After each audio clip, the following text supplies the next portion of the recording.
Hello book lovers, I'm Kiki. Welcome to my little corner on the internet where today we are going to be looking at how abysmal my reading year has been going. Abysmal for me, mind you. This might seem like a lot for other people, which honestly, well done. It's really bad for me, especially when I compare it to where I was this time around last year. Oof!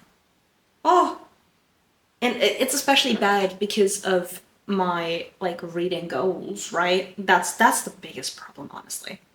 But let us start.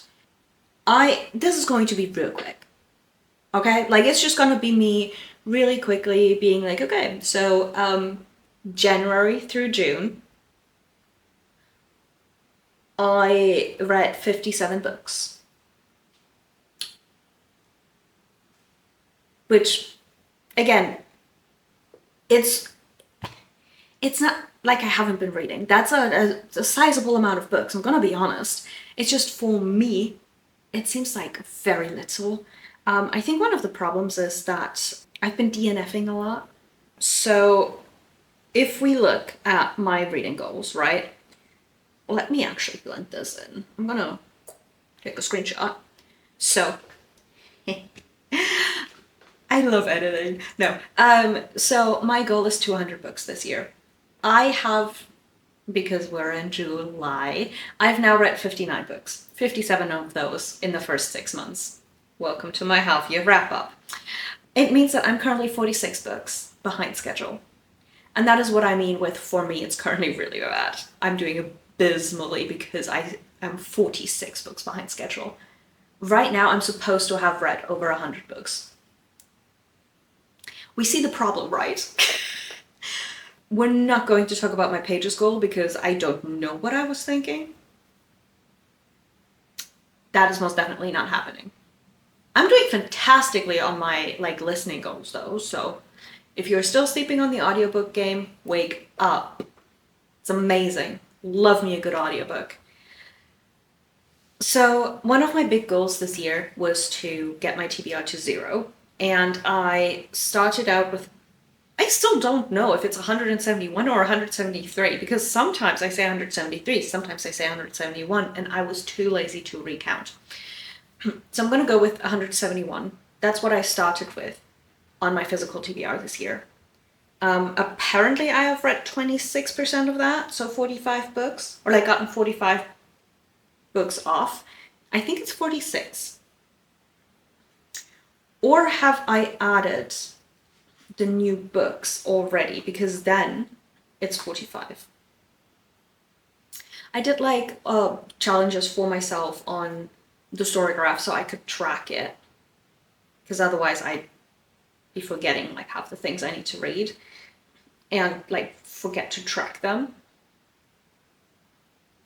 It's so many books, it takes me forever to freaking scroll down. I have not added the new ones. Oopsies. Okay, I just realized I really have to figure out my numbers because apparently they're wrong. Fun. So basically, I'm only 25-ish% through my physical TBR, which is also not great. I am about 27% through my series. And I think those are genuinely the ones that I own. So yeah, I'm not doing great as it pertains to my physical books. Now,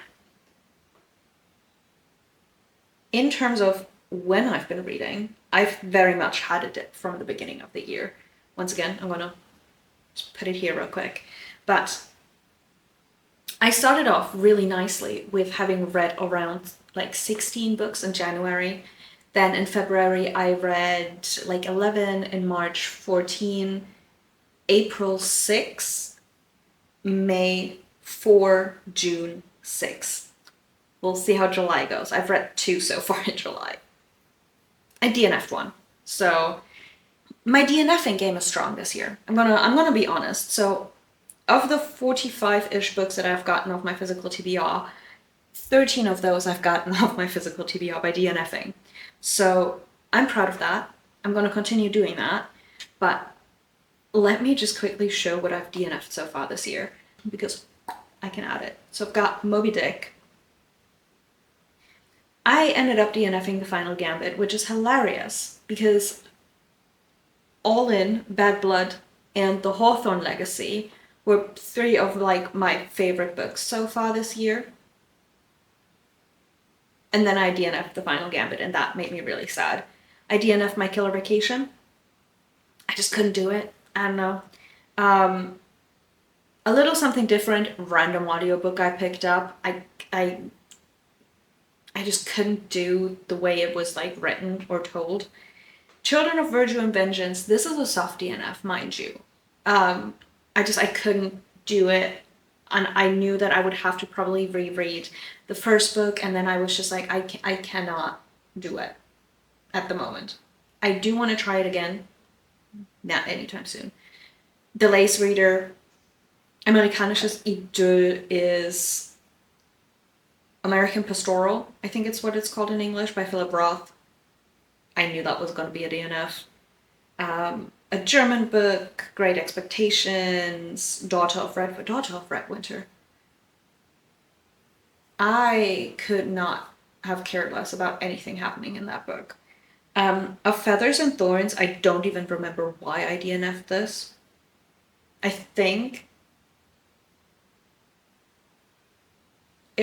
don't even remember. Gifted and Talented, I just couldn't do it. I didn't care. And the characters were annoying me. The Empty Room, not my kind of thing. German book, German book, German book, and then we're in last year. So I've DNF'd a decent amount of books. And that is fine with me. I'm really happy about that, right? Because I'm learning a lot about my reading tastes by DNFing, and it feels so gratifying to actually DNF a book instead of forcing myself through it, which I used to do. So, strong DNF game, not so strong reading game.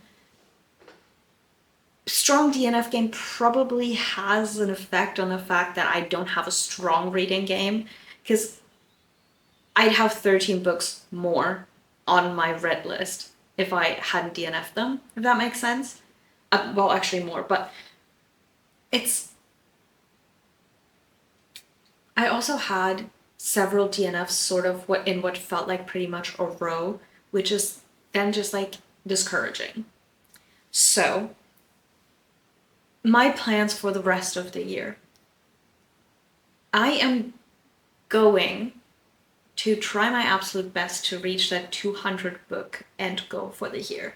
Is that going to happen? Highly unlikely.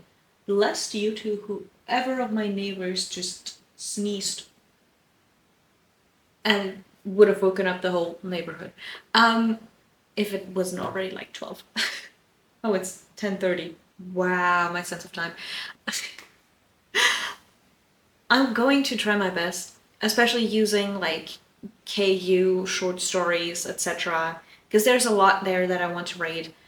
I'm going to try my best to do 200. If I reach 150 read books this year, I am really happy. I am going to try to get my physical TBR to under 100.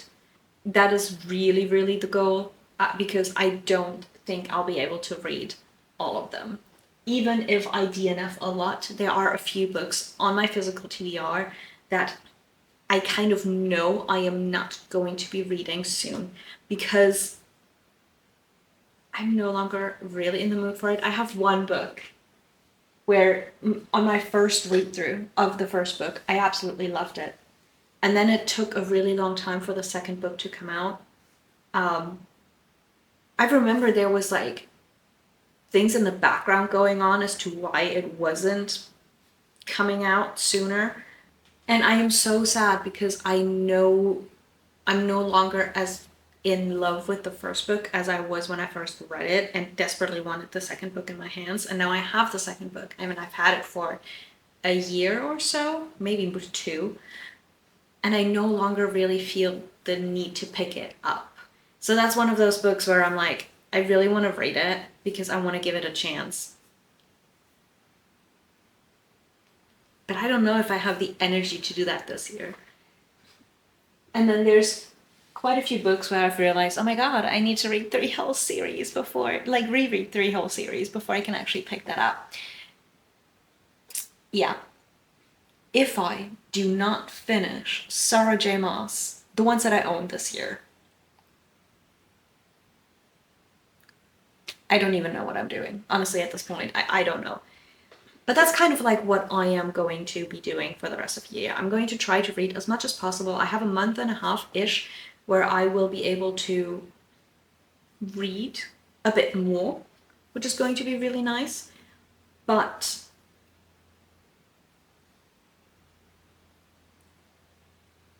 you know, I never know where my brain is going. I was really stressed for what I have now figured out was actually a really long time, and I didn't realize I was. So that stress has been lifted since about yesterday. And I am now sort of getting back to myself. So I'm hopeful that I will be able to read a lot more and also film and post more regularly again.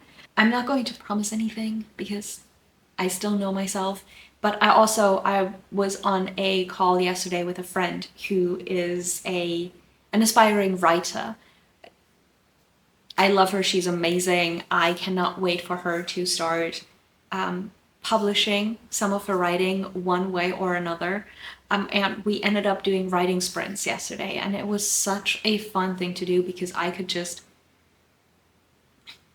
sit there with a friend of mine who I love dearly and I haven't seen in a while, like properly seen. I'm probably going to go visit her in October and I cannot wait.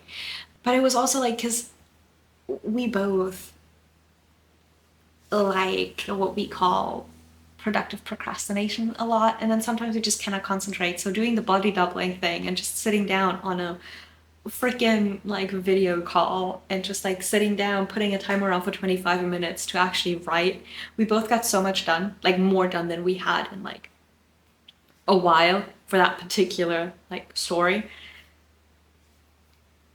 We're also people who don't just have one work in progress. No. There's several. But I feel like I'm slowly starting to get like my spark back, and that also means that I am going to have a lot of interests fighting for dominance, and that's fine. I am going to, well, I need to start on lunch, but I am going to like sit down to read a little bit in The Sun and the Star later, which you're gonna see in a different video. But I just like, I'm getting that reading and creative energy back, and I'm getting like, yeah, that little sparkle back into my life, and I am very happy about it, and hopefully that translates to me actually getting all the things done that I want to get done, because there's a lot. And a big part of that is what you see in the background. So I hope you have had a great year so far, and I hope that the second half of the year is just going to get better, whether that is in your reading or writing, who knows, and just any part of your life. I hope you have a really, really great rest of 2026. Sometimes I say the year we're in and I'm like, oh damn. But I hope you've had a great reading year so far. Let me know what your favorite book was that you've read so far. Maybe I'll go check it out. And I hope to see you in the next video. Bye!